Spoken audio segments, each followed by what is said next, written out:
రాజుల మొదటి గ్రంథం 17వ అధ్యాయం. రాజుల మొదటి గ్రంథం 17వ అధ్యాయం మొదటి వచనం చదువు.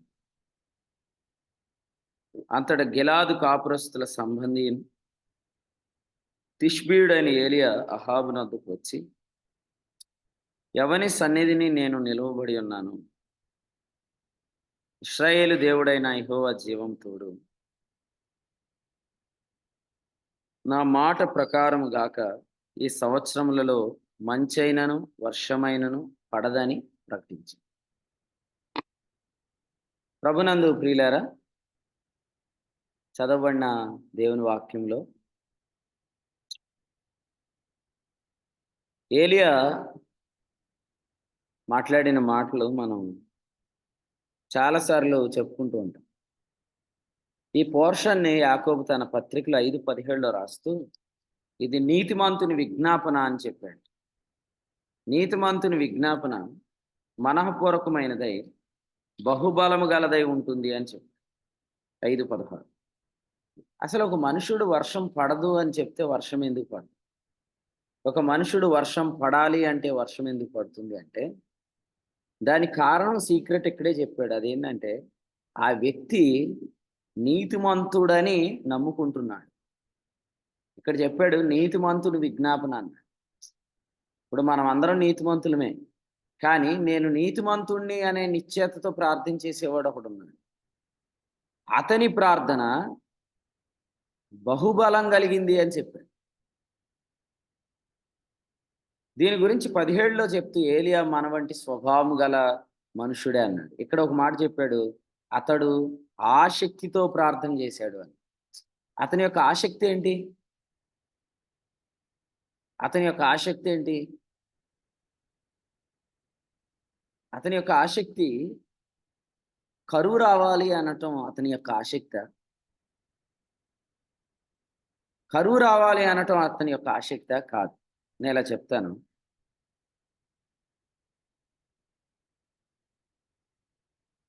అసలు దేవుడు ఎంత శక్తిమంతుడో తెలియచేయడం అతని యొక్క ఆసక్తి. అందుకనే పౌలు గారు అంటారు, దైవాశక్తితో అని అంటారు. దైవాశక్తి అసలు దేవుని విషయంలో ఆసక్తి ఏమంటే, అహాబు అనే ఈ రాజు, ఇశ్రాయేలీల రాజు ఏలుతున్న కాలంలో అతని భార్య అయిన ఇజబేలు బయలు ప్రవక్తలను ఆమె పోషిస్తున్న కాలంలో యెహోవా ప్రవక్తలను చంపాలి అనుకునే ఆలోచన జరుగుతున్న దినాల్లో మరి దేవాశక్తితో ఏలియా ఉన్నట్లుగా మనం చూస్తాం. సో మీలో దేవుని ఆసక్తి కలిగిన మాకు, దేవుని యొక్క కార్యాల కొరకు తీవ్రత కలిగి ఉంటారు. రోమాపత్రిక 12వ అధ్యాయంలో ఆ తీవ్రతను గురించి వ్రాస్తూ వచ్చాడు అన్నమాట. రోమీయులకు రాసిన పత్రిక 12వ అధ్యాయం వచనం 11. ఆసక్తి విషయంలో మాంద్యులు కాక ఆత్మయందు తీవ్రత గలవారై ప్రభువుని సేవించుడి అనే మాట రాసి. ఇక్కడ తీవ్రత ఏంటి అని అంటే, ఏలియా యొక్క తీవ్రత ఏంటంటే దేవుని ఎడల తనకున్న ఆసక్తి అన్నమాట. సో నీతిమంతుని విజ్ఞాపన, నేను క్రీస్తునందు దేవుని నీతి అయి ఉన్నానని మనం వ్యక్తిగతంగా నమ్మి చేసే ప్రార్థనలు చాలా పవర్ఫుల్గా ఉంటాయి, బహుబలం కలిగినవై ఉంటాయి అనే మాట మనం చూస్తున్నాం. పేతురు తన మొదటి పత్రికలో 3వ అధ్యాయంలో కూడా ఈ విషయాన్ని జ్ఞాపకం చేశారు. పేతురు రాసిన మొదటి పత్రిక 3వ అధ్యాయం చూడండి, వచనం 11 జ్ఞాపకం 12 చూడండి. వచనం 12. ప్రభు కనులు నీతిమంతుల మీదను ఆయన చెవులు వారి ప్రార్థన వైపునకు ఉన్నవి కానీ ప్రభు ముఖం కీడు వారికి విరోధంగా ఉన్నది. రైట్. మీరు మంచి విషయంలో ఈ వచనంలో ప్రభు యొక్క చెవులు నీతిమంతుల ప్రార్థన వైపు ఉన్నాయి అనే మాట మనం చూస్తున్నాం. ప్రభు యొక్క కన్నులు నీతిమంతుల మీదను, ప్రభు యొక్క చెవులు నీతిమంతుల ప్రార్థన వైపు ఉన్నాయి అని జ్ఞాపకం చేశారు. కాబట్టి విశ్వాసం ఉంచిన వారందరూ నీతిమంతులే. కానీ నేను నీతిమంతుడను క్రీస్తునందు అని నమ్మి చేసే ప్రార్థన చాలా పవర్ఫుల్. ఈ ఉదయకాలం ప్రార్థన చేయండి. అది కూడా దేని కొరకు చేస్తారంటే, ప్రభువా నన్ను పోషిస్తున్న ఈ తల్లికి మేలు కలగాలని ప్రార్థన చేయండి. గలతీయులకు రాసిన పత్రికలో 4వ అధ్యాయంలో చూడండి, వచనం 26 చూడండి. అయితే పైనున్న యెరూషలేము స్వతంత్రంగా ఉన్నది, అది మనకు తల్లి. ఎస్, ఇక్కడ చూడండి, మనము పైనున్న యెరూషలేము యొక్క పాలు తాగుతున్న వాళ్ళు, పైనున్న యెరూషలేము ద్వారా మనం పోషించబడుతున్న వాళ్ళు. కాబట్టి మనం గమనిస్తే చూడండి, పైనున్న యెరూషలేము క్షేమం విషయమై మనం ప్రార్థన చేయవలసిన వారంగా ఉంది. పైనున్న యెరూషలేము విషయంలో మనము విచారించవలసిన వారంగా ఉంది. యెరూషలేము క్షేమం కొరకు ఏం చేయమన్నాడు కీర్తనాకారుడు? ప్రార్థన చేయమన్నాడు. యెరూషలేము క్షేమం కొరకు ప్రార్థన చేయమన్నాడు కదా. మరి ఇప్పుడు మన యెరూషలేము ఎవరు? మనల్ని పోషిస్తున్న మన తల్లి, అంటే మన పరిచర్య అని అర్థం. సో మీలో కొంతమంది మనఃపూర్వక ప్రార్థనలు ఈ ఉదయకాలం చేయండి. ఏమని చేస్తారంటే, ప్రభువా మాకు పాలిస్తున్న తల్లినే ఇబ్బంది పెడుతున్నా అపవాది నుంచి, మమ్మల్ని పోషిస్తున్న తల్లినే అటాక్ చేస్తున్న అపవాది నుంచి మా తల్లిని మీరు కాపాడండి అని ప్రార్థన చేయండి. నీతిమంతుని విజ్ఞాపన మనఃపూర్వకమైందే బహుబలం కలిగి ఉంది. సో జస్ట్ ఒక స్మాల్ ప్రేయర్ ఎట్లా చేయండి, I am justified by the blood of Jesus Christ. నేను విశ్వాసమును బట్టి క్రీస్తు రక్తం చేత నీతిమంతునిగా తీర్చబడ్డాను. నన్ను పోషిస్తున్న నా తల్లి కొరకు నేను ప్రార్థన చేస్తున్నాను. ఈ పరిచర్య మీద జరుగుతున్న అటాక్స్ నుంచి నా తల్లికి కాపుదల అనుగ్రహించండి అని ప్రార్థించాను. సో ఆ ప్రార్థన జవాబు మీకు చూపిస్తాను రండి. ప్రకటన గ్రంథం 12వ ప్రకటన గ్రంథం 12వ అధ్యాయం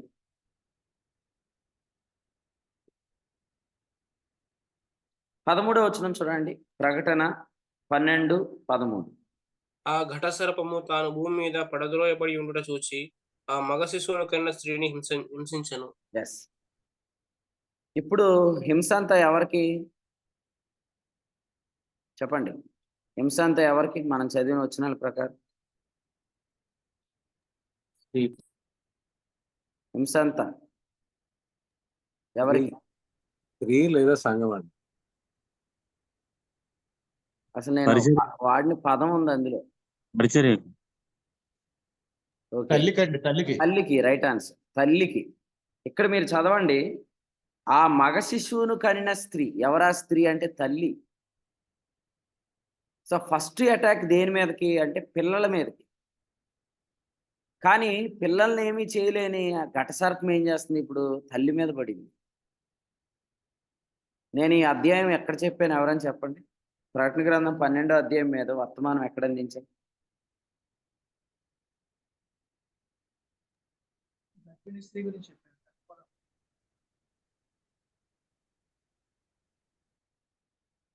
మీరు అట్లీస్ట్ వాక్యాలు గుర్తుపెట్టుకోండి, దెబ్బతింటారు లేకపోతే.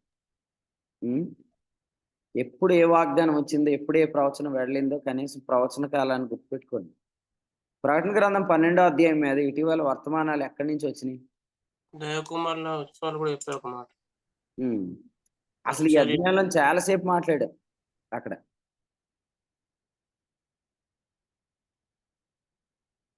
అట్లీస్ట్ ఆ మీటింగ్స్ పెట్టిన సహోదరుడైన చెప్తే బాగుంది, సేవకుడైన.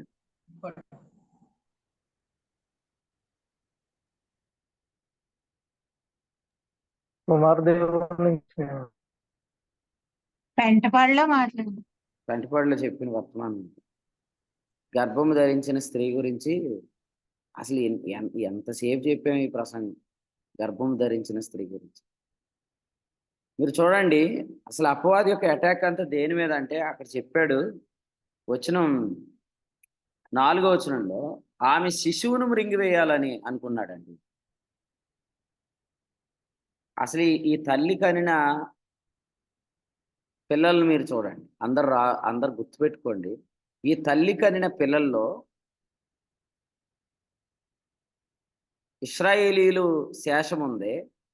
దానికి ముందు బెన్యామీను తరం ఉంది. అంటే ఈ తల్లి ఇశ్రాయేలు శేషం అనే పిల్లలను కనకముందు ఈ తల్లి యవ్వన తరాన్ని, బెన్యామీను తరాన్ని, ఎండ్ టైమ్ జనరేషన్ని, ర్యాప్చర్ జనరేషన్ని ఈమె కంటుందన్నమాట. వాళ్ళు చాలా పవర్ఫుల్. ఎందుకంటే 1000 ఏండ్ల రాజ్యంలో బంధించబడే అపవాదికి ముందు చుక్కలు చూపించేవాళ్ళు వీళ్ళే. 1000 ఏండ్ల రాజ్యంలో బంధించబడే అపవాదికి కొంచెం ముందు దాని చుక్కలు చూపించేవాళ్ళు వీళ్ళేనమాట. అందుకనే ఈ తరం అంటే అది చాలా భయపడుతుంది. మరి ఆ స్త్రీని హింసిస్తున్నాడు ఈ అపవాది అనే మాట మనం చూస్తున్నాం. అయితే మీరు చూడండి, ఈ అధ్యాయంలో ఆ స్త్రీ హింసించబడుతుంది, కానీ ఆ స్త్రీ అంతము చేయబడలేదు. అది మీరు చదవచ్చు. మీరు నెక్స్ట్ వచనం చూడండి, వచనం 16 చదవండి. వచనం 16. భూమి ఆ స్త్రీకి సహకారి అయి తన నోరు తెరిచి ఆ ఘటసర్పము తన నోటి నుండి గ్రక్కిన ప్రవాహమును మింగివేశాను. భూమి ఆ స్త్రీకి సహకారి అయింది అనే మాట చూస్తాం. ఏలియా చేసిన ప్రార్థనలో ఆకాశము, 2 భూమి, ఈ రెండిటి గురించి మనం చూస్తాం. ఆకాశము తన వర్షం ఇచ్చాను, భూమి తన ఫలం ఇచ్చాను. లేదా ఆకాశం తన వర్షం ఇయ్యలేదు అనే మాట మనం చూస్తాం. అంటే ఈ పరిచర్యకి భూమి ఆకాశాలే సహకారులు. ఇశ్రాయేలు గురించి ప్రభు బాధపడితే ఎవరితో మాట్లాడాడు? యెషయా గ్రంథం 1వ అధ్యాయంలో ఆకాశము ఆలకించుము, భూమి చెవియొగ్గుము అని చెప్పాడు కదా. ఆకాశం ఆలకించుము, భూమి చెవియొగ్గుము. యెషయా గ్రంథం 1వ అధ్యాయం 2వ వచనం. ఆకాశం ఆలకించుము, భూమి చెవియొగ్గుము అని చెప్పాడు. అయితే మినిస్ట్రీ ఆఫ్ రైచియస్నెస్లో, మినిస్ట్రీ ఆఫ్ గ్రేస్లో, విశ్వాస సంబంధమైన దేవుని ఏర్పాటు అని ఈ పరిచర్యలో దేవుడు అసలు భూమి ఆకాశాలనే ఆయన సహకారులుగా, పరిచారకులుగా లేపాడు. ఎందుకు అని అంటారు అని అంటే, ఈ పరిచర్య ద్వారానే నిర్గమాకాండం 19వ అధ్యాయంలో వ్రాసినట్లుగా భూమికి విడుదల కలగబోతుంది. ఎందుకంటే ఈ end time generation, grace generation, ఈ యంగ్ జనరేషన్ ర్యాప్చర్కి ముందు ఉంటుంది. సంఘం కొనుపోబడిన తర్వాత ఇశ్రాయేలీలకు ఈ పరిచర్య వెళుతుందన్నమాట. లేదా ఇశ్రాయేలీలు ఈ సువార్తకు విధేయులవుతారన్నమాట. కాబట్టి భూమికి విడుదల కలిగించే పరిచర్య ఇదే. కాబట్టి భూమి ఖచ్చితంగా ఈ పరిచర్యకు సహకారిగా ఉంటుంది. అలాగే ఆకాశములు కూడా ఈ పరిచర్యకు సహకారిగా ఉంటాయి. మళ్ళీ జ్ఞాపకం చేస్తున్నాను, దేవుని యొక్క వాక్యంలో కీర్తన గ్రంథం 19వ కీర్తన 1వ వచనంలో చెప్పాడు, ఆకాశములు నీ మహిమను వివరించుచున్నవి అని చెప్పాడు. ఆకాశములు నీ మహిమను వివరించున్నవి కదా. ఈ వచనం మీద వర్తమానం ఎప్పుడు చెప్పాను? దేవుని కుమారుల ఉత్సవాలు. ఎస్, దేవుని కుమారుల ఉత్సవాల్లో ఆకాశములు దేవుని మహిమను వివరిస్తున్నవి అనే విషయం చెప్పినప్పుడు అక్కడ ఏమని వ్రాయబడింది అని చెప్పానంటే, హెవెన్స్ డిక్లేరింగ్ యువర్ గ్లోరీ అని రాశాడు. కానీ దాన్ని ఇంకొక ట్రాన్స్లేషన్లో ఏం రాశాడంటే, హెవెన్స్ కౌంటింగ్ యువర్ గ్లోరీ అని రాశాడు. దానిని హెబ్రీలో సాఫేర్ అనే పదం రాశాడని మనం చెప్పుకున్నాం. అంటే ఆకాశములు పాపమును జ్ఞాపకం చేసుకోవట్లేదు, ఆకాశములు దేవుని నీతిని జ్ఞాపకం చేసుకుంటున్నాయి. మీరు చూడండి, ఆకాశాలను అపార్థం చేసుకున్న పరిచర్యలు ఉన్నాయి, కానీ ఆకాశాలను అర్థం చేసుకున్న పరిచర్య విశ్వాస సంబంధం దేవుని. అందుకనే ఆకాశములు ఈ పరిచర్యకు సహకరిస్తాయి. మీరు చూడండి, దేవుడు అబ్రహాంతో మాట్లాడిన ఫస్ట్ గాస్పల్లో దేవుడు దేన్ని చూడమన్నాడు? ఆకాశం వైపు తేరి చూచి నక్షత్రములను లెక్కించుము అన్నాడు. వెంటనే ఏమన్నాడు? అబ్రాము దేవుని నమ్మెను, అది అతనికి నీతిగా ఎంచబడి.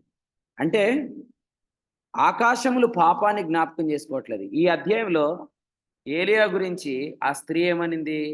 నువ్వు నా ఇంటికి వచ్చి నాకు నా పాపమును జ్ఞాపకం చేసితివా అని అంటున్నాను. ఒకవేళ నిజంగా పాపం జ్ఞాపకం చేయటమే ఒకవేళ ఏలియా పరిచయంలో హైలైట్ అయితే, ఓకే, పాపం జ్ఞాపకం చేయటమే ఏలియా పరిచయంలో హైలైట్ అయితే అది glory of the condemnation ministry అన్నమాట. శిక్షావిధి కారణమైన పరిచర్య యొక్క మహిమ ఏంటంటే పాపమును జ్ఞాపకం చేసి ఉగ్రతను దింపటం. కానీ దేవునికి మనం స్తోత్రం చెల్లించాలి. ఈ 17వ అధ్యాయంలో ప్రభువు శిక్షావిధి కారణమైన పరిచర్య కంటే నీతి కారణమైన పరిచర్య మహిమ గలదని చెప్పడానికి సూచనగా ప్రభు ఏం చేశాడంటే ఈ పరిచర్యలో లేదా ఈ అధ్యాయంలో ఆ చిన్నవాణ్ణి బ్రతికించాడు. 22వ వచనం చూడండి. యెహోవా ఏలియా చేసిన ప్రార్థన ఆలకించి ఆ చిన్నవానికి ప్రాణం మరల రానిచ్చినప్పుడు వాడు బ్రతికాడు. అంటే ఏలియా కూడా ఏ పరిచర్య చేశాడు? ద మినిస్ట్రీ ఆఫ్ లైఫ్ చేశాడు. జీవింపజేసే పరిచర్య చేశాడు. పాపమును జ్ఞాపకం చేసే పరిచర్య అని వ్రాయబడిన సందర్భంలోనే లేదా వ్రాయబడిన అధ్యాయంలోనే ఏలియాను మహిమపరచడానికి లేదా ఏలియా ద్వారా జరుగుతున్న పరిచర్యను మహిమపరచడానికి ఏలియా ద్వారా ఆ చిన్నవాణిని బ్రతికించాడు. నేను మిమ్మల్ని అడుగుతున్నాను, ఈ పరిచర్యలో ఎంతమంది బ్రతికించబడుతున్నారో దానిని బట్టి ఈ పరిచర్య యొక్క గ్లోరీ మనం చూస్తాం. పాపమును జ్ఞాపకం చేయటం ఈ పరిచర్య యొక్క మహిమ కాదు. దయచేసి మీలో ఎవరైనా కూడా వాక్యము ద్వారా మీ లోపాలు మీకు తెలియబడుతున్నప్పుడు దానితో ఆగిపోవద్దు, బ్రతకడానికి ప్రయత్నం చేయండి. ఎందుకంటే ఈ పరిచర్య చంపేది కాదు, ఈ పరిచర్య లోపాలు జ్ఞాపకం చేసేది కాదు. దైవావేశం వలన కలిగిన ప్రతి లేఖనము తప్పుదిద్దుటకు నీతి యందు శిక్ష చేయుటకు ప్రయోజనకరం అని చెప్పాడు. కాబట్టి కొన్నిసార్లు మనం ఎక్కడైనా కూడా విశ్వాస సంబంధమైన వాటికి వేరుగా ఏదైనా మన జీవితంలో కోరుకుంటే ఏరుకుంటే దేవుడు వాటిని కాల్చివేయటం కొరకై మన దగ్గరికి అగ్నిని ఆయన దూతగా పంపిస్తాడు. అయితే ఆ అగ్ని అనే దూతను మనం వినియోగించుకొని కాల్చబడవలసిన దాన్ని కాల్చివేయాలా? మీరు మాత్రం శుద్ధ సువర్ణం వల్ల నిలబడతారు. పేతురు 1:7. మీ వాల్యూ పెరుగుతుంది అన్నమాట. సో దేవుని చిత్తం ఏంటంటే చాలా క్లియర్గా మనం అర్థం చేసుకోవచ్చు. పాపమును జ్ఞాపకం చేసి చంపటం దేవుని చిత్తం కాదు. దేవుని చిత్తం ఏంటంటే ఆ చిన్నవాడు బ్రతకాలి. అపోస్తల కార్యాల గ్రంథంలో ఆ చిన్నవాడు బ్రతకాలనే ఉద్దేశాన్ని మనం చూస్తాం. చూడండి 20వ అధ్యాయం మనం చూద్దాం. అపోస్తల కార్యాల గ్రంథం 20వ అధ్యాయం 7వ వచనం నుంచి మనం గమనిస్తే ఇది రొట్టె విరిచే కూడిక అని మనం గమనిస్తాం. చాలా మందికి రొట్టె విరిచే కూడిక ఏమని అర్థమైంది చెప్పండి? రొట్టె విరిచే కూడికని చాలా మంది ఏమని అర్థం చేసుకున్నారు? పాపాలు జ్ఞాపకం చేసుకునే పాపాలను పాపం ఒప్పుకోవాలని. జ్ఞాపకం చేసుకునే కూడిక అని చెప్పుకున్నారు కదా. అయితే ఈ కూడికలో 9వ వచనంలో ఒక యవనస్తుడు పడి చనిపోయాడు అన్న. యవనస్తుడు ఎప్పుడైతే పడి చనిపోయాడో వెంటనే రొట్టె విరిచే కూడికలో వచ్చిన మరణాన్ని బట్టి చాలా మంది ఏమనుకుంటారంటే ఇతడు ఏదో పాపం చేశాడు, అందుకనే దేవుడు ఇతన్ని ఏకంగా రొట్టె విరిచే కూడికలోనే చంపేశాడు అన్న. ఎగ్జాంపుల్ ఏంటంటే అపోస్తల కార్యాలు 28వ అధ్యాయంలో పుల్లలు మంట వేస్తే అందులో నుంచి వచ్చిన సర్పము అపోస్తుడైన పౌలు చేయి ఎప్పుడైతే పట్టుకుందో వాళ్ళు అంటారు న్యాయదేవత ఇతన్ని వదలలేదన్నారు. అలాగూ ఈ చిన్నవాడు ఎప్పుడైతే ఈ రొట్టె విరిచే కూడికలో పడిపోయాడో వెంటనే ఏమంటారంటే పాపం చేసి ఉంటాడు, అందుకనే దేవుడు ఎక్కడ పట్టాడు? రొట్టె విరిచే కూడికలో పట్టేశాడు అంటాడు. నేను మాట అడుగుతాను, ఇంతకీ ఇతడు ఎందుకు పడి చచ్చిపోయాడు? తను చేసిన పూర్వ పాపాలా లేదా రొట్టె విరిచే కూడికి ముందు వచ్చినప్పుడు ఏదైనా పాపం చేశాడా? జస్ట్ అక్కడ రాశాడు ఇది అతడు చేసిన పాపం కాదు, నిద్రపోయి పడి చచ్చిపోయాడు. కానీ కిటికీలో నిద్రపోయిన సంగతి, పడిపోయిన సంగతిని దాన్ని ప్రజలు ఎలా వర్ణిస్తారంటే దేవుడే ఇతన్ని త్రోసేశాడు, దేవుడే ఇతన్ని చంపేశాడు అంట. కానీ ఆ కూడికలో ఏం జరిగింది? వచనం 12 చదువు. వచనం 12. వారు బ్రతికిన ఆ చిన్నవాడిని తీసుకొని వచ్చినప్పుడు వారికి విశేషమైన ఆదరణ కలిగెను. ఎస్, ఈ ఉదయకాలం కూడా మీలో ఎంతమంది ఆదరణ కావాలనుకుంటున్నారు? మీలో ఎంతమంది ఆ, ఆదరణ లేక కృంగిపోతున్నారు? మీకు అందరికి చెప్తాను, ఆదరణకు మూలం ఏంటంటే ఈ పరిచర్యలో బ్రతికించబడిన వారి సంఖ్య లెక్క పెట్టండి. ఈ పరిచర్యలో బ్రతికిన వారి సంఖ్య లెక్క పెడుతూ రండి, మీరు ఆదరించబడతారు. జస్ట్ కూర్చోండి. ఎంతమందిని ఈ పరిచర్య బ్రతికించింది? కొరింథీ 2వ పత్రిక 3వ అధ్యాయం 6లో చెప్పినట్లుగా ఆత్మ జీవింప చేయను అన్నాడు కదా.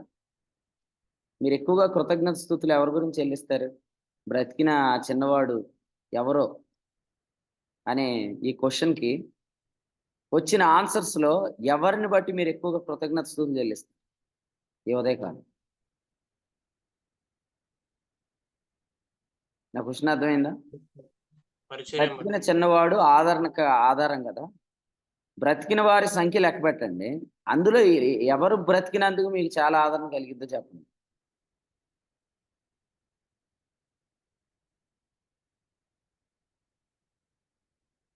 పేరు చెప్పినా పర్లేదు, ఏం కాదు, చెప్పండి. ఎవరు బ్రతికినందుకు మీకు చాలా ఆదరణ కలిగింది?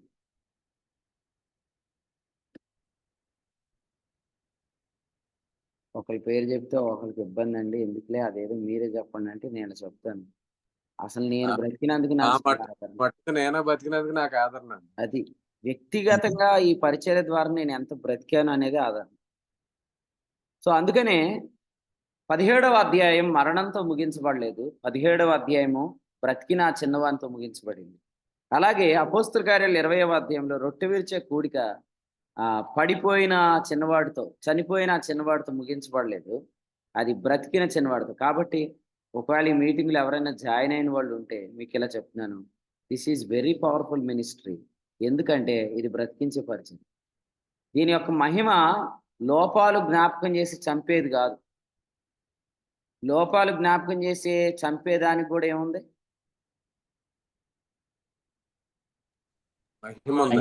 మహిమ ఉంది, కానీ అది తగ్గిపోతుంది.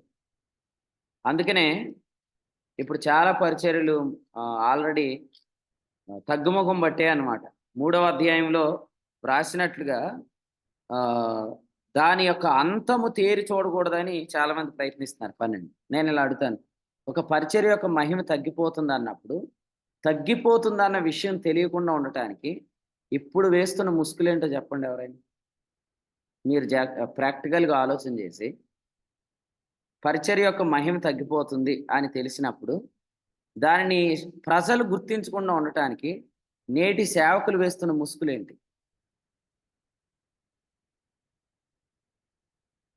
అందరి సేవకులతో ఐక్యమైపోవడం అనా? ఓకే, వాళ్ళ డాక్టరిన్స్కి వేరుగా అందరితో ఏకమవడం. ఓకే, ఇంకా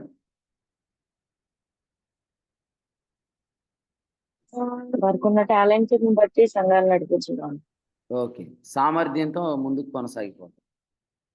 ఇప్పుడు సామర్థ్యంతో పెడుతున్నారు, అయితే దాని గ్రాఫ్ పడిపోతుంది. దాని యొక్క అంతము ప్రజలకు తెలియకుండా ఉండటానికి ఏం చేస్తున్నారు చెప్పండి, రాజేష్ అని చెప్పండి. ప్రజలను భయపెట్టి అక్కడి నుంచి వెళ్ళిపోకుండా చేసుకుంటున్నారు. ఓకే, ప్రజల్ని భయాలలో బంధిస్తున్నారు. అంటే నేను చెప్పింది మీకు అర్థమైందా? ముసుగు వేసుకున్నాడు మోషే అంటే అర్థం ఏంటి? అంటే మహిమ తగ్గిపోతుంది అన్న విషయం ప్రజలకు అర్థమైపోతుంది. ఏంటి బ్రదర్ ఎవరు రావట్లేదు మీటింగ్స్కి, ఇదివరకు ఉన్నంత ఉద్యమం లేదు కదా, ఇదివరకు ఉన్నంత ప్రభావం లేదు కదా, ఇదివరకు ఉన్నంత తీవ్రత లేదు కదా అని ప్రజలు కంప్లైంట్ చేస్తూ వినిపించడం, ఇది ఖచ్చితంగా ముగింపుకి వెళ్ళిపోతుంది అనే భయంతో నేటి దినాల్లో ప్రజలు చేస్తున్న పని ఏంటి? ఇంకా చెప్పండి. 3 కారణాలు చెప్పారు, ముగ్గురు, ఇంకొకటి చెప్పండి. మాది కరెక్ట్, యథార్థంగా పనిచేస్తే ఇలాగే ఉంటుందని చెప్తున్నారు. కొన్ని చోట్ల ఓకే, కొన్ని చోట్ల ఏమంటే మేము యథార్థంగా పనిచేస్తున్నాం కాబట్టి మన దగ్గర ప్రజలు రారని చెప్తున్నారు. ఓకే, వాక్యం ఉన్న చోట జనులు ఉండరు, వాక్యం లేని చోట్ల జనులు ఉంటారని చెప్పి కూడా చెప్తారు. అది కూడా కరెక్ట్. మన పరిచయం వాక్చాతుర్యం కూడా వాక్చాతుర్యంతో సంఘాలు నడిపించు.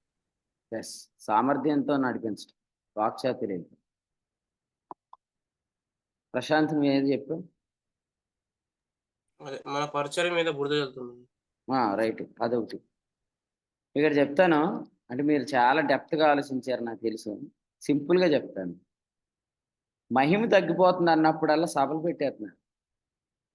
ఉజ్జీవ సభలు పెట్టేయటం వల్ల వాళ్ళ దగ్గర ఉన్న డబ్బులన్నీ వాడి ఈ సభలు ఎప్పుడైతే పెడుతున్నారో అప్పుడు లేదు లేదు లేదు ఉజ్జీవం తగ్గలేదు అన్నట్లుగా దాన్ని బ్యాలెన్స్ మెయింటైన్ చేస్తుంది. సరైనోడు వచ్చిన తర్వాత దాన్ని మొత్తం సమాధి చేస్తాడని. కాబట్టి మోషే కూడా తన ముఖం మీద ముసుగు వేసుకోవటం కూడా దేవుని చిత్తం కాదు. ఎందుకంటే మీరు చెప్పండి, ప్రజలు దాని అంతం చూడరా? కొంతమంది అంటారు నీ అంతం చూస్తానని. నిన్న కూడా సాతాన్ గడు అంటున్నాడని, నీ అంతం చూస్తాను. నేనేమంటానంటే నా అంతం క్రీస్తే అన్నాను అన్నమాట. మళ్ళీ మీకు జ్ఞాపకం చేస్తాను. మీకు ఇందాక కూడా ప్రకటన 12లో చెప్పాను, ఆ స్త్రీ అంతమైనట్లుగా లేదని చెప్పాను కదా, మీకు గుర్తుందా? ఇందాక ఆ మాట నేను ముందే పలికాను. ఆ స్త్రీ అంతమైనట్లుగా లేదు. ఈ మినిస్ట్రీ నిరంతరం ఉంటుందండి. మీరు మీలో కొంతమంది చెవులు పెట్టుకొని వినండి సరిగ్గా. ఇది అంతకంతకు మహిమ పొందుచు నిరంతరం ఉండే పరిచర్య. కానీ మొదటి గుడారం గురించి ఏమన్నాడు? అది నివర్తన మగుటకు సిద్ధముగా ఉన్నది అని చెప్పాడు. 8వ అధ్యాయం 13వ వచనం. అది ఉడిగిపోతుంది, అది అదృశ్యం అవుటకు సిద్ధంగా ఉంది. ప్రభుకు నేను స్తోత్రం చెల్లిస్తున్నాను. చాలా ప్రాంతాల్లో త్వరలో మిక్సింగ్ మినిస్ట్రీ అంతం కాబోతుంది. కలిపి చెరిపేడు పరిచర్య అదృశ్యం కాబోతుంది. మనం డైరెక్ట్గా ఆర్ఎస్ఎస్ గురించి, బజరంగ్ దళ్ గురించి, శివసేన గురించి, లేకపోతే మతోన్మాదుల గురించి ఎక్కువ ఆలోచిస్తున్నాం. కానీ అసలు మినిస్ట్రీ, ఈ మిక్సింగ్ మినిస్ట్రీ పడగొట్టబడితే ఆటోమేటిక్గా వెనకాల ఆ దురాత్మలన్నీ పడగొట్టబడతాయి, దుర్గాలన్నీ పడిపోతాయి. ఎందుకంటే అసలు వాటికి పునాది ఇది. మీరు చదివారా? హెబ్రీ 2:14 అపవాది బలం ఏంటి? మరణ బలం అన్నాడు. అసలు మరణం కలిగించే పరిచర్య ఏది? అది అక్షరం కదా. అక్షరం పడేస్తే ఆటోమేటిక్గా అపవాది పడిపోతాడు. కాబట్టి మనమేమో డైరెక్ట్ అటాక్ దేని మీద పెట్టేసామంటే ఫలానా మతం, ఫలానా విగ్రహం, ఫలానా ఆర్ఎస్ఎస్, ఇవన్నీ ఎక్కువ పెద్ద పెద్దగా మనం మాట్లాడుకుంటున్నాం. కానీ అసలు సంఘములో ఉన్న అపవాది కుయుక్తిని మీరు పట్టండి, ఆటోమేటిక్గా అక్కడ మీకు చేంజ్ కనపడుతుంది. ఇంకేలా చెప్తాను. పౌలు గారు కొరింథీలో సంఘం ప్రారంభించక ముందు వెళ్ళిన పట్టణం పేరు చెప్తారు ఎవరైనా? పౌలు గారు కొరింథీకి రాకముందు వెళ్ళిన పట్టణం పేరు.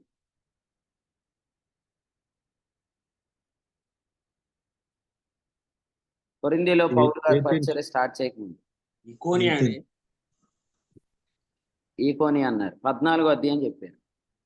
పౌలు గారు కొరింథీలో 18వ అధ్యాయంలో కదా అడుగు పెట్టాడు కొరింథీలో. సో 17వ అధ్యాయంలో దేని గురించి రాశాడు?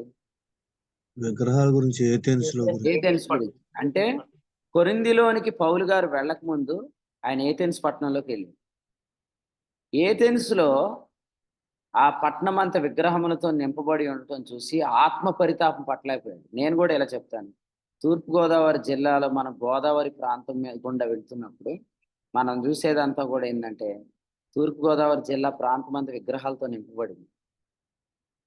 ఇంకా మనం అట్లా విశాఖకు, అలా మనం ఏజెన్సీ ప్రాంతాలకు వెళ్తే పట్టణాలు, ప్రాంతాలు విగ్రహాలతో నింపబడ్డాయి. సో ఏలియా యొక్క బాధ కూడా అదే, ఏలియా యొక్క వేదన కూడా అదే. కానీ ఇందులో ఈ ఉదయం మనకు దేవుడు సీక్రెట్ చెప్తున్నాడు. అదేంటంటే ఏథెన్స్ పట్టణంలో విగ్రహాలు ఉన్నాయి, కానీ పౌలు నెక్స్ట్ అడుగుపెట్టిన కొరింథీ పట్టణంలో పౌలు గారు కలిపి చెరిపెడి పరిచర్య అంటే ఏంటో ఆ పత్రికలో, కొరింథీకి రాసిన పత్రికలో రాశాడు. మీరు చూడండి, కొరింథీలకు రాసిన 2వ పత్రిక 3వ అధ్యాయం ఎవరైనా ధ్యానం చేస్తున్నారు ఈ దినాల్లో? కొరింథీలకు రాసిన 2వ పత్రిక 3వ అధ్యాయం ఎవరైనా ధ్యానం చేస్తే మీకు ఇలా చెప్తున్నాను, ఈ ధ్యానం చేస్తున్న ఈ దినాల్లో మీకు సూచన దేవుడు చూపిస్తాడు. అదేంటంటే విగ్రహములు, దుర్గములు పడిపోవటం మీరు చూస్తారు. ఎందుకంటే ఏథెన్స్ తర్వాత పౌలు గారు అడుగుపెట్టింది కొరింథీలోకి. కాబట్టి కొరింథీలో ఉన్న ఈ మిక్సింగ్ మినిస్ట్రీ కానీ మనం పడగొట్టగలిగితే ఆటోమేటిక్గా మనం ఏథెన్స్లో ఉన్న విగ్రహాలు పడగొట్టచ్చు. కాబట్టి మీరు భయంకరంగా నరేంద్ర మోడీ గారి గురించి ప్రార్థన చేయండి. ఓకే, ఏదో జరిగిపోతుంది. ఎలక్షన్ రిజల్ట్ వచ్చేసింది, క్రైస్తవ వ్యతిరేక పార్టీ వచ్చేసింది, ఏదో అయిపోతుంది. ఏమవుతుంది? నేనేమంటానంటే అసలు మన సంఘంలో ఉండి పాడు చేస్తున్న దొంగను పట్టుకోండి. ఫస్ట్ బయట ఉన్న దొంగను గురించి కాదు, లోపల ఉన్న దొంగను పట్టుకోండి. ఈ లోపల ఉన్న దొంగే పాత నిబంధన పరిచర్య. క్రొత్త నిబంధన పరిచర్యకు సహకరిస్తున్న భూమి, సహకరిస్తున్న ఆకాశానికి ఏకీభవించని వాడే క్రీస్తు విరోధి ఆత్మతో వెళ్తున్నాడు. వాడిని మీరు పట్టారా ఆటోమేటిక్గా బయటాడు కేరకేరమంటాడని నేను చాలా మందికి జ్ఞాపకం చేశాను. మళ్ళీ చెప్తున్నాను, 2:25 దురాత్మ ఆ సహోదరిని విడిచిపెట్టి వెళ్ళిపోయింది. కరెక్ట్గా 2:25 నాకు ఫోన్లో ఒక మెసేజ్ వచ్చింది. ఒకళ్ళు నన్ను క్షమాపణ అడుగుతూ మెసేజ్ పెట్టారు. అంటే వాడు ఇక్కడ వదిలితే ఎక్కడో నుంచి క్షమాపణ ఎందుకు వచ్చింది? కాబట్టి నేనేమంటానంటే, మీరు ఏథెన్స్ కొరకు ఏడుస్తున్నారు నాకు తెలుసు, కానీ కొరింథీలో మిక్సింగ్ మినిస్ట్రీని మీరు సమాధి చేయండి. అపోస్తుల కార్యాలు 5వ అధ్యాయం మీరు చదవండి. అపోస్తుల కార్యాలు 5వ అధ్యాయంలో అననీయ సప్పీరా ఏకీభవించారనే మాట చూస్తాం. భార్య భర్తలు ఏకీభవించి అబద్ధమాడిన సందర్భంలో అననీయ సప్పీరాను పాతిపెట్టిన యవ్వనస్తులు అక్కడ మనం చూస్తాం. ఆ యవ్వనస్తులు ఎవరు అసలే? వాళ్ళ పేర్లు ఏంటి మనకు తెలియదు, కానీ 6వ అధ్యాయంలో స్టెఫను, ఫిలిప్పు, నికోనారు వీళ్ళందరూ మనకు కనపడుతున్నారు కదా. ఖచ్చితంగా అపోస్తుల కార్యాలు 6వ అధ్యాయంలో పేర్లు చెప్పబడిన ఈ వ్యక్తులే ఖచ్చితంగా 5వ అధ్యాయంలో అననీయ సప్పీరాను పాతిపెట్టిన వ్యక్తులు అని మీరు గమనించారు. కాబట్టి ఆత్మతో నింపబడిన, జ్ఞానంతో నింపబడిన, విశ్వాసంతో నింపబడిన ఒక 7 మంచి మనుషులను దేవుడు ఏర్పరచుకొనకముందు అననీయ సప్పీరాను పాతి పెట్టడానికి యవనస్తుని దేవుడు పంపించాడు. కాబట్టి ఈ పరిచర్య చాలా పవర్ఫుల్. మళ్ళీ చెప్తున్నాను, అంతమున్న పరిచర్య ఉంది, అదృశ్యమయ్యే పరిచర్య ఉంది. దాన్ని ఎవరు కాపాడాలి? సేవకులు కాపాడాలి. అంతము లేని పరిచర్య, అదృశ్యం కాని పరిచర్య ఉంది, దాన్ని ఎవరు కాపాడాల్సిన అవసరం లేదు. అదే మనల్ని కాపాడింది. మనమేదో రాత్రంతా కూర్చొని ఈ పరిచర్య ఏమైపోద్దో అని నేను భయంగా బాధతో ఉన్నాను బ్రదర్ అని అనుకుంటుంది. ఇదే మనకు అన్నం పెడుతున్నప్పుడు దానికి మనం కాపుదలు ఇవ్వక్కర్లేదు. దేవుడే దాన్ని అంతము లేని పరిచర్య అని మార్క్ వేసేసాడు. కాబట్టి మనం ప్రార్థన చేసుకోవాల్సింది దేని గురించి అంటే, అసలు ఈ పరిచర్యలు నేను ఉంటానా, కడదాకా ఉంటానా, అది మనం అనుకో. సందీప్ అన్న, నా నిమిత్తం నా పిల్లలు ఏడవకండి, మీ నిమిత్తం మీ పిల్లల నిమిత్తం యేసుప్రభు ఏడవమని చెప్పాడంటరా. నా కొరకు ఏడవద్దు, మీ కొరకు మీ పిల్లల కొరకు ఏడవమన్నాడు కదా. అలాగే ఈ పరిచర్య కొరకు కూడా ఏమైపోద్దని ఏడవద్దు. ఈ పరిచర్యలో మీరు, మీ పిల్లలు, నేను, మా పిల్లలు, మన అందరం ఉండేటట్టు ఏడుద్దు. అది ప్రభు చెప్పాడు. సో అందుకనే ఆత్మవశుడై ఉన్న యోహాను సంఘాలను గురించిన వేదనతో పద్మాసు ద్వీపంలో పరవాసుగై వేదన పడుతున్నాడు అనమాట, సంఘాలు ఏమైపోతాయని. అయితే ప్రభు అతనికి చూపించిన దర్శనం ఏంటి? సంఘాల యొక్క దూతలు నా కుడి చేతిలో ఉన్నారు, నేను 7 దీప స్తంభాల మధ్య సంచరిస్తున్నాను, సంఘములన్నీ నా ఆధీనంలో ఉన్నాయని ప్రభు ఆయనకు చూపించాడు. అంటే సంఘం ఏమైపోతుంది, పరిచర్య ఏమైపోతుంది అనే భయం మోషేలాగా మనకు అవసరమే లేదు అని ఉదయకాలం ఆదరణకరమైన వర్తమానాన్ని మనం పొందుకున్నాం. ఓకే, ఒకళ్ళిద్దరు అవిశ్వాసులైననేమి చెప్పండి, ఒకరిద్దరు అవిశ్వాసులైననేమి దేవుడు నమ్మదగిన వాడు కాదు. దేవుడు నమ్మదగిన వాడు కాకపోవునా, రోమపత్రిక 3వ అధ్యాయంలో వ్రాసినట్లు. అందుకనే గాడ్ ఈజ్ ఫెయిత్ఫుల్ అన్నమాట. దేవుడు నమ్మదగిన వాడు. ఈ పరిచర్యలో మనం చూసేదంతా కూడా దేవుని నమ్మకత్వాన్ని. సో అందుకనే ఏలియా ఏమన్నాడంటే, రాజుల మొదటి గ్రంథం 17వ అధ్యాయంలో నా మాట ప్రకారం కాదు అని అన్నాడు. అంటే ఫెయిత్ అంటే ఏంటంటే బిలీవింగ్ హిస్ ఫెయిత్ఫుల్నెస్, ఆయన నమ్మకత్వాన్ని నమ్మటమే మన యొక్క విశ్వాసం. ఓ పెద్ద విశ్వాసం నాకు ఉంటే తప్ప నేను ప్రార్థన చేయనని కనిపెట్టవద్దు సాయంత్రం దాకా. మీరున్న చోట ఇలా ప్రార్థన చేయండి. క్రీస్తునందు దేవుని నీతి అయి ఉన్నాను గనుక ప్రార్థిస్తున్నానని అనండి. అదే విశ్వాసం. విశ్వాసానికి పునాది ఏంటి? మనం ప్రార్థించే ఏ విశ్వాసానికైనా పునాది ఏంటి? దేవుని నీతే. ఆ నీతిని మనం కలిగి ఉన్నాం. అందుకనే దేవుని విశ్వాసాన్ని బట్టి మాట్లాడటమే మన విశ్వాసం. సో ఏలియా ఏం చెప్పాడంటే, నేను ఎవని సన్నిధి నిలబడి ఉన్నానో ఇశ్రాయేలు దేవుడైన యెహోవా జీవం తోడు, నా మాట ప్రకారం కాదు అని చెప్పి. ఒక చిన్న ప్రార్థన చేయండి. నేను ఇందాక ప్రార్థన చేయమన్నప్పుడు ఫస్ట్ ఏం చెప్పాను? ఈ పరిచర్య కొరకు ప్రార్థన చేయండి అన్నాను. కానీ అప్పుడు ఏం చెప్పాను? ఈ పరిచర్యకు విరోధంగా లేస్తున్న వారి గురించి మీరు ప్రార్థన చేయండి. ఇప్పుడేం చెప్తున్నానంటే, ఈ పరిచర్య అదృశ్యమైపోతుందేమో, అంతమైపోతుందేమో అనే భయంతో ప్రార్థన చేయొద్దు. ఈ పరిచర్యలో నేను ఎల్లప్పుడూ ఉండాలి, కడదాకా ఉండాలి, అంతమట్టుకు ఉండాలి, నేను పోషించబడాలి అని ప్రార్థించండి. ఈ అధ్యాయంలో మనం బాగా అద్భుతంగా అర్థం చేసుకునేది ఏంటంటే పోషణ. సో దేవుడు ఎలా పోషించాడు? కాకోలముల ద్వారా పోషించాడు. వాగు ఎండిపోయినప్పుడు దేవుడు ఎక్కడ నడిపించాడు? సారేపతు విధవరాల దగ్గర నడిపించాడు. అంటే పోషణ విషయంలో మీకు ఎక్కడ కొరత రానియడు ఇందులో దేవుడు. పోషణ విషయంలో దేవుడు ఎప్పుడు మనకు కొరత రానియడు. అసలు మీరు చూడండి, దేవుని సేవకుడు కరువు అని ప్రకటించగానే ఫస్ట్ దేవుని వైపు తిరిగి ఏమంటాడు? నువ్వు కరువు అని ప్రకటించమంటున్నావు, మరి నా పని ఏంటి అని అడగాల. ప్రభు ఏమన్నాడంటే, నువ్వు కరువు అని చెప్పు, వెళ్ళు కరువు అని చెప్పు, ఇదిగో నీకు కాకోలంలో ఆహారం తీసుకొస్తాను. నేను మిమ్మల్ని అడుగుతాను, కరువు కాలంలో కూడా పోషించగలిగిన ప్రభు ఉన్నాడు అనే విషయం మీకు తెలిస్తే మీలో ఎంతమంది ప్రభు పని కొరకు రావటానికి ధైర్యం చేయగలరు? ఆలోచించండి. కరువులో కూడా మన ప్రభు పోషిస్తాడు. కానీ నాయకులు ఏం చేస్తారు? ఏదో ఒక రీజన్ చెప్పి తప్పించుకుంటారు, ఏదో కారణం చెప్పి తప్పించుకుంటారు. కానీ మన ప్రభు అలాంటి వాడు కాదు. కరువు దినాల్లో ఏలియాను పోషించడం కొరకై దేవుడు చేసిన ఏర్పాటు మనం చూస్తున్నప్పుడు, ఈ దినాల్లో కూడా ప్రభు మనల్ని తప్పకుండా ఈ పరిచర్యలో పోషిస్తాడు. అసలు నేనేమంటానంటే, వాక్యం విషయంలో మీకు కరువు లేకపోతే ఏ విషయంలో మీకు కరువు రాదు. అది మీరు గట్టిగా నమ్మండి. వర్తమానం విషయంలో మీకు కరువు రాకపోతే మీకు ఏ విషయంలో కూడా కరువు రాదు. ఫైనాన్షియల్ విషయాల్లో కావచ్చు, ఆహారం విషయంలో కావచ్చు, ఆలోచన విషయంలో కావచ్చు, ఆరోగ్య విషయంలో కావచ్చు, అన్ని విషయాల్లో మీరు సమృద్ధిని చూడాలంటే మీరు తప్పకుండా దేవుని యొక్క వర్తమాన వాక్యం విషయంలో కరువు లేకపోవడం చూడండి. ఎందుకంటే ఆమోసు గ్రంథం 8:11 ఏం రాశాడు? వచ్చే కరువు యెహోవా మాట వినకపోవడం వల్ల వస్తుంది అని చెప్పాడు. అంటే యేసు ప్రభు యొక్క రాకడ సమీపమయ్యే కొద్దీ ప్రతి సమస్య చాలా క్లియర్గా ఎక్స్ప్లెయిన్ చేయబడుతుంది. ఆమోసు గ్రంథం 8:11 రాబోయే దినాల్లో వచ్చే కరువు యెహోవా మాటను వినకపోవటం వల్ల వస్తుంది అని చెప్పాడు. చూడండి, యేసు ప్రభు రాకడ సమీపమయ్యే కొద్దీ సమస్య కూడా చాలా క్లియర్గా కనపడుతుంది. మీరు కొన్నిసార్లు సమస్య అర్థం కాక బాధపడతారు కదా. డాక్టర్ గారి దగ్గరికి వెళ్ళినప్పుడు డాక్టర్ గారు కూడా ఎన్ని టెస్టులు చేస్తాడండి, ఎందుకని టెస్టులు? సారి ఒక ఆయన ఇలా అన్నాడు అన్నమాట, చెప్తున్న సిమ్టమ్స్ని బట్టి ఒక్కొక్క రోగం చెప్పేస్తున్నాడు.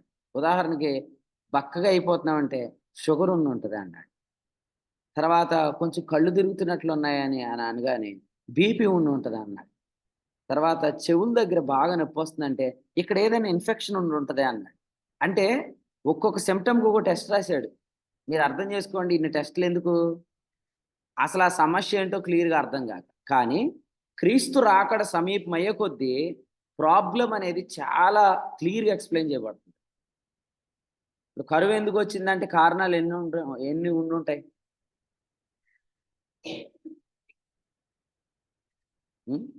కరువు వచ్చిందంటే కారణాలు ఎన్ని ఉండుంటాయి? ఒకటే. మీరు ఒకటే అని ఇప్పుడు చెప్పేస్తున్నారు. ఇక్కడ మీరు చదివి ఒకటే అని ఇప్పుడు మీరు చెప్తున్నారు వాక్యాన్ని బట్టి.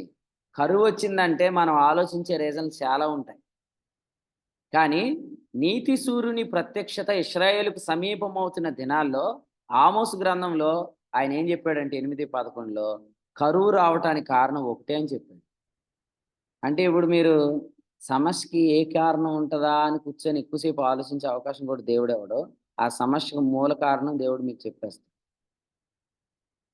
అప్పుడు మీరు టెస్టుల కోసమే హాస్పిటల్ని ఎక్కువ సార్లు మీరు దర్శించక్కర్లేదు. డైరెక్ట్గా మీరు ఏం చేయొచ్చు? నేను సందీప్ అండి.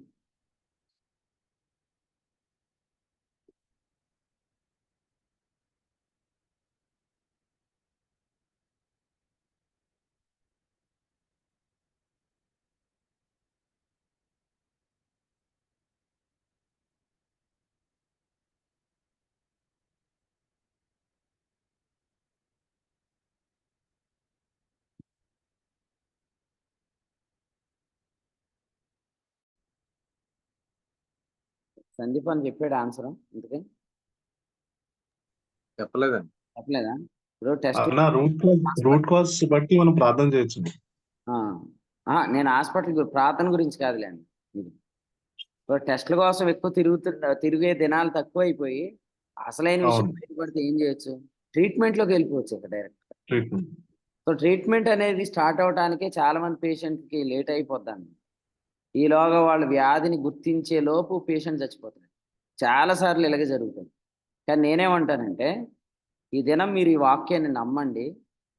ప్రభు రాకడని మీరు ఎంత సమీపంగా చూస్తే సమస్యకు మూల కారణం మీకు ఈజీగా దొరుకుతుంది. 2-3 రీజన్లు పెట్టుకోకండి. కారణం ఇదే ఉంటుంది, కారణం అదే ఉంటుంది, కారణం ఇదే ఉంటుంది. 3 కారణాలు పెట్టుకుంటే 3 చోట్ల తిరగాల. ఒకవేళ షుగర్ అన్నాడు అనుకోండి, షుగర్ స్పెషలిస్ట్ దగ్గరికి వెళ్ళాలి. బీపీ అన్నాడు అనుకోండి, బీపీ స్పెషలిస్ట్ దగ్గరికి వెళ్ళాలి. లేదు గొంతులో ఏమైనా సమస్య అంటే ఈఎన్టీ స్పెషలిస్ట్ దగ్గరికి వెళ్ళాలి. దేవుడు డైరెక్ట్ చెప్తున్నాడు కదా ఇది చెవి ప్రాబ్లం అని. అప్పుడు మనం డైరెక్ట్ ఏ డాక్టర్ దగ్గరికి వెళ్ళాడతాం. సో ప్రభుకు స్తోత్రం చెల్లిద్దాం. ప్రభు రాకడ సమీపిస్తున్న ఈ దినాల్లో కరువుకు ముఖ్య కారణం ఏంటో దేవుడు క్లియర్గా చెప్పాడు. సో మీరు కూడా తెలుసుకోండి, మీ జీవితాల్లో ఎందులో కరువు వస్తున్నా నేను వాక్యం వినట్లేదు సరిగ్గా అని మీరు వాక్యం వినటానికి రెడీ అవ్వండి. మీరు ఆర్థికంగా ఇబ్బంది పడరే, ఫైనాన్షియల్గా మీరు ఇబ్బంది పడరు. సో దేవునికి స్తోత్రం చెల్లిద్దాం. దేవుడు మన ప్రతి అక్కర తీరుస్తాడండి. అసలు ప్రభువుని మనం నమ్ముకున్నాం కాబట్టి కొరింథీయులకు రాసిన మొదటి పత్రిక 2వ పత్రిక 8వ అధ్యాయాన్ని మనం ఖచ్చితంగా నమ్మాలి. అదేంటంటే మీరు ధనవంతులు కావాలనని ఆయన మీ నిమిత్తము దరిద్రుడయ్యాడు. 8:9. ధనవంతులు అంటే అర్థం ఏంటి? అప్పు చేసేవాళ్ళ, అప్పిచ్చేవాళ్ళు. అప్పిచ్చేవాళ్ళుగా ప్రభు చేస్తానని వాగ్దానాన్ని క్రొత్త నిబంధనలో రాశాడు. కొరింథీయులకు రాసిన 2వ పత్రిక 8వ అధ్యాయం 9వ వచనంలో మీరు ధనవంతులు అవుతారు అని చెప్పి. ఎందుకంటే ఆయన మన నిమిత్తం దరిద్రుడయ్యాడు కాబట్టి, ఆర్థికంగా డెవలప్ అవ్వట్లేదు కాబట్టి నేను అక్కడికి వెళ్ళిపోవాలి, ఇక్కడికి వెళ్ళిపోవాలి, అలా చేయాలి, ఇలా చేయాలంటే మీరు వాక్యం మిస్ అయిపోతారు. మీరు జూమ్ మీటింగ్లు మిస్ అయిపోతారు. మీరు వర్తమానాలు వినలేరు, పరిచర్లో ఉండలేరు. దానిని ఏమన్నాడు దైవ గ్రంథంలో? విత్తనమును గూర్చిన ఉపమానంలో ధనమోసం అన్నాడు. అన్నాడా లేదా? ధనమోసం. ధనం ఏం చేస్తుంది? మోసం చేసేస్తుంది. ఏమనుకుంటాం? 1 సంవత్సరానికి అటు ఇల్లు వస్తానన్నా, వచ్చిన తర్వాత మళ్ళీ జాయిన్ అయిపోతానని. వచ్చాక కూడా మీకు జూమ్ మీటింగ్ పాస్వర్డ్ కోడ్ మీకు తెలుసు, కానీ మీరు జాయిన్ అవ్వరు. జూమ్ మీటింగ్కి కోడ్ పాస్వర్డ్ ఉంటే సరిపోదు, మనసు కూడా ఉండాలి. అంతేనండి? మనసు లేకపోతే ఆత్మ విషయాల మీద, ఆత్మకార్యాల మీద మీరు మనసు పెట్టలేరు. అందుకని ప్రేమతో ఏం చెప్తున్నానంటే, కరువు వచ్చింది అంటే మీరు వెంటనే వాక్యం ఏమొస్తుంది ఈ దినాల్లో అనేది మీరు రాయటం ప్రారంభించండి. ఈ దినాల్లో దేవుని వాగ్దానాలు ఏమొస్తుంది? ఖచ్చితంగా మీ తొట్టిలో పిండి, బుడ్డిలో నూనె తక్కువ కాదు. యేసునామం నమ్మండి. మీ తొట్టిలో పిండి అంటే ఇప్పుడు ఏంటి? మీ అకౌంట్ అన్నమాట, మీ పర్స్ అన్నమాట, మీ జేబు అన్నమాట. దానిలో ప్రభు తక్కువ కాకుండా చేస్తాడు. ఎక్కడి నుంచి వచ్చింది పిండి అని అడగొద్దు. ఆ రీజన్స్ మీకెందుకు? దాని గురించి ప్రభు ఆలోచించేది. యోహాను సువార్త 6వ అధ్యాయంలో ఏమి చేయవలనని ఉండినో ఆయనే ఎరిగి ఉన్నాడండి. అందుకనే ఆ పిండి ఎలా వచ్చింది కదా. కొంతమంది అంటారు అసలు ఈ పిండి కావాలంటే గోధుమలు ఉండాలి కదా. నేను క్వశ్చన్ అడగనా? యోహాను సువార్త 2వ అధ్యాయంలో ద్రాక్షారసం కావాలంటే ద్రాక్ష పళ్ళు వేయి, నేనే నిజమైన ద్రాక్షవల్లి అన్నాడు. కాబట్టి ద్రాక్ష రసం కావాలంటే ద్రాక్ష పళ్ళుని, ఎంతమందికి ఆహారం పెట్టాలంటే ధ్యానారాలు అవసరం లేదు బాబు. గోధుమ పిండి కావాలంటే గోధుమ కూడా అవసరం లేదు. ఫైనల్ రిజల్ట్ ప్రభు నీకు చూపిస్తాడు. అది ఎలా వచ్చింది అనేది నీకు తెలియదు, తెలుసుకోవడానికి నీ మనసు సరిపోదు. ఎందుకంటే ఎఫెసు 3:8 అన్నాడు, శోధింప సఖ్యము కాని క్రీస్తు ఐశ్వర్యం అన్నాడు. అసలు అది మీరు శోధించలేరు, మీరు అసలు విచారించలేరు, మీరు తెలుసుకోలేరు, కానీ దేవుడు కార్యం చేస్తాడు. కాబట్టి ఇది ఎక్కడి నుంచి వస్తుంది, ఎలా వస్తుంది అనేది ప్రజలు పిచ్చెక్కిపోతుంది అనమాట. ఈరోజు చాలా మందికి డౌట్ ఏంటంటే అసలు ఎవరు సపోర్ట్ దీనికి, ఎవరు దీనికి సోర్స్ అని. మీరు ఇలా చెప్పండి, కొరింథీ మొదటి పత్రిక 3:11 ప్రకారం వేయబడిన తప్ప మరి ఒక పునాది ఎవరిని వేయనేరడు, ఈ పునాది యేసుక్రీస్తే. ఈ సంఘమునకు పునాది బండ, కొరింథీ మొదటి పత్రిక 14. కాబట్టి ప్రభువుకు మనం హృదయపూర్వక స్తోత్రం చెల్లిద్దాం. ఓకే, కరువు గురించి ఎక్కువ ఆలోచించకండి. కరువు అనేది ఉంటుంది, కానీ అది మీకు కాదు. You are not belongs to natural, you are of super nature. మనము సాధారణమైన వాటికి సంబంధించిన వాళ్ళం కాదు, మనం అసాధారణమైన వాటికి సంబంధించిన. నేను ఒక ప్రశ్న అడుగుతాను, కాకి పవిత్రమైన జంతువు అపవిత్రమైందా? అపవిత్రమైన. రైట్. ఈ అధ్యాయంలో అపవిత్రమైన ఇంకో వ్యక్తి పేరు చెప్పండి, లేకపోతే ఇంకో విషయం పేరు చెప్పండి.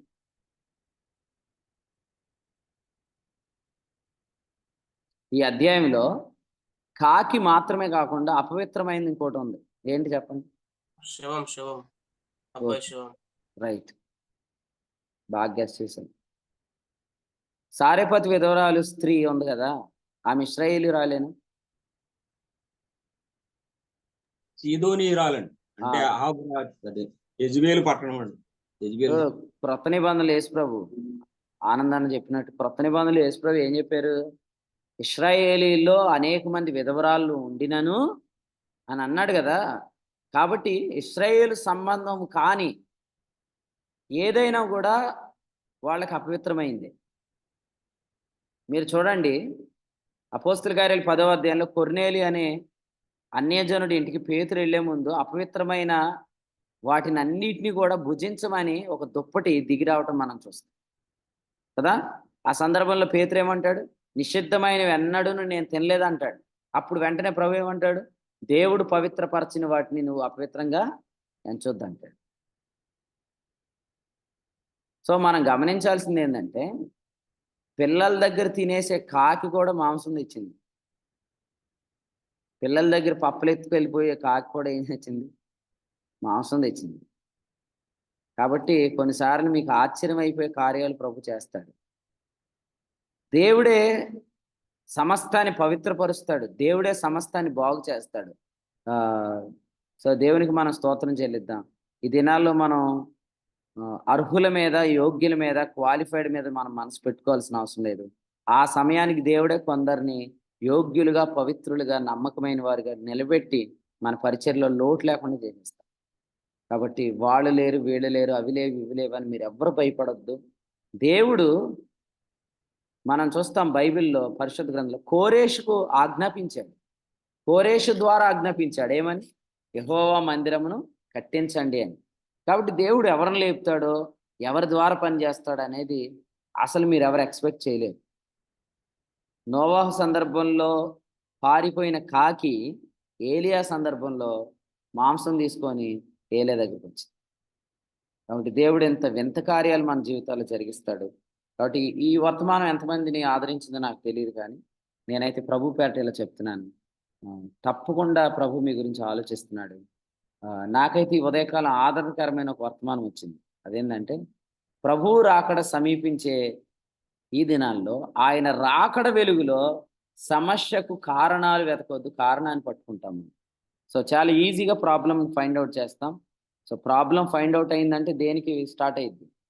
సొల్యూషన్ దిశగా మన యొక్క నడక ప్రారంభించడం. కాబట్టి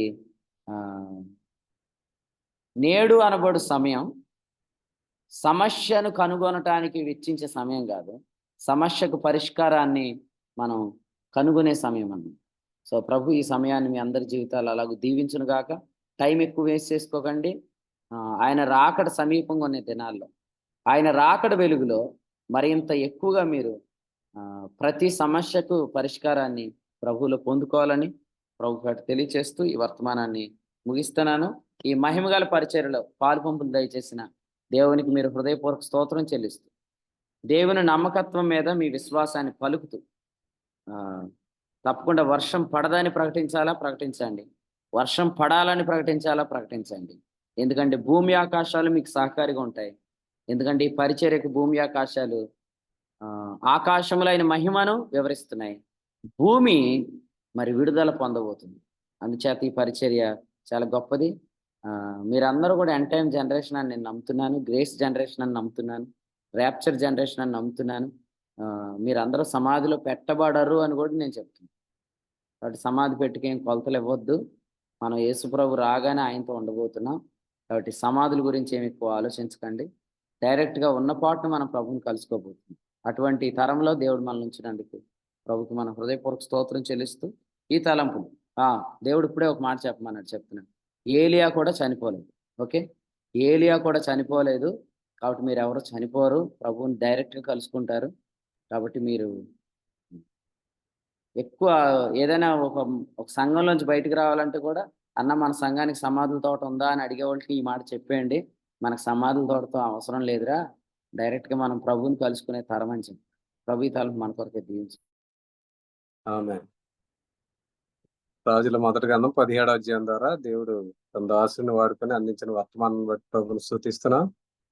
ఈ యొక్క 17వ అధ్యాయంలో ఏలియా గారు ప్రార్థన చేసినప్పుడు ఏ విధంగా అయితే ఆకాశం, మంచు, వర్షం ఆగడం, అలాగే చిన్న బిడ్డ వాడిని బతికించడం, అలాగే కాకి ద్వారా ఆయన్ని పోషించడం అనే విషయాలు మనకు జ్ఞాపకం చేస్తూ మనం నీతిమంతుని యొక్క ప్రార్థన అది మనపూర్వకమే, అది బహుబలం గలది అన్న విషయాన్ని జ్ఞాపకం చేస్తూ మరి నీతిమంతులు చేసే ప్రార్థన దేవుడు విని దానికి జవాబు దయచేస్తాడు అన్న విషయాన్ని జ్ఞాపకం చేస్తూ మనం నీతిమంతులము అనే నిశ్చయత కలిగించే పరిచర్య, మనకు విశేషమైనటువంటి ఆదరణ కలిగించే పరిచర్య, జీవింపజేసే పరిచర్య, మనల్ని వాక్యంతో పోషించే పరిచర్య అదే యెరూషలేము అనే తల్లి అని, ఆ పరిచర్య పట్ల ఒక క్షేమాన్ని మనం విచారించాలని, ఆ పరిచర్య కొరకు మనం ప్రార్థన చేయాలని.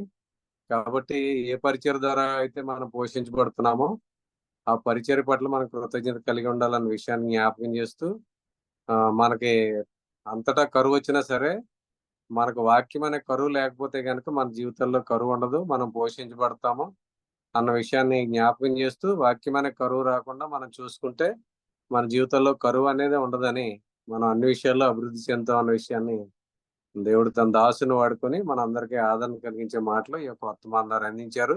శ్రేష్టమైన తలంపులు తన దాసుని వాడుకొని అందించినందుకు ప్రభుకు స్తోత్రాలు చెల్లిస్తూ దేవుని సేవకులకు కూడా కూడిక పక్షంగా వందనాలు తెలియజేస్తున్నాం. ఈ సమయంలో ముగింపు ప్రార్థన ఇంజనీర్లో పరిచయం చేస్తున్న దేవుని సేవకులు సత్యప్రసాద్ గారు చేస్తారు.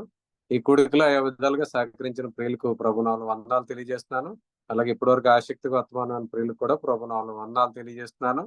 ఈరోజు సాయంత్రం 5 గంటలకి తణుకులోను, రాత్రి 8 గంటలకు భీమవరంలో పరిచర్య ఉంటుంది, బైబిల్ స్టడీ. ప్రార్థన చేయండి, వీలు కలిగిన వారు పాలు పంపులు పొందండి. దేవుని సేవకులు సత్యప్రసాద్ గారు ముగింపు ప్రార్థన చేస్తారు.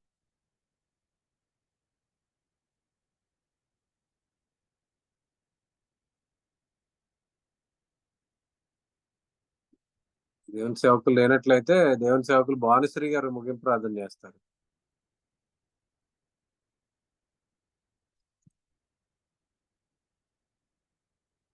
సత్యప్రసాద్ గారు లెఫ్ట్ అయినట్టున్నారు. భానుశ్రీ గారు ముగింపు ప్రార్థన.